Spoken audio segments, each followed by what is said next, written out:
Announcement છે કે દાદરવાડી ગામ તરફથી સપ્રેમ ભેટ લઈને આવ્યો છે. દહીસર શાંતિનગર ને સપ્રેમ ભેટ આપે છે. કારણ કે આ એક વ્યવહાર છે ભાઈ. આજથી 4 વર્ષ પહેલા શિવાજી પાર્કમાં ટુર્નામેન્ટ હતું ત્યારે દહીસર ગામે એમને સપ્રેમ ભેટ આપી હતી.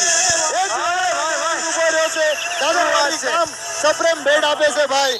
બંને ગામનો વ્યવહાર, આ વ્યવહાર ભાઈ ઉજાગર છે ભાઈ.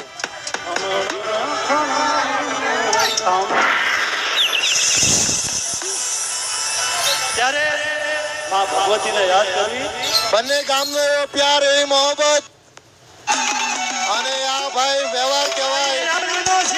આપણે યાદ છે કે જ્યારે દહીસર ગામે જે ટ્રોફી આપી હતી એ ટ્રોફી બી અમે પાલઘર વિન થયા હતા ભાઈ. એ ટ્રોફીના ફોટા હજુ અમારી પાસે છે. એ ટ્રોફી અમે દાદર મઠમાં બી મૂકી હતી અને એવી ટ્રોફી, એવી ને એવી ટ્રોફી અત્યારે દાદરવાડી ગામ આપે છે. અને બીજું એ કે ભાઈ દાદરવાડી ગામમાં હું બી સામેલ છું. આ અમારા તરફથી છે ભાઈ.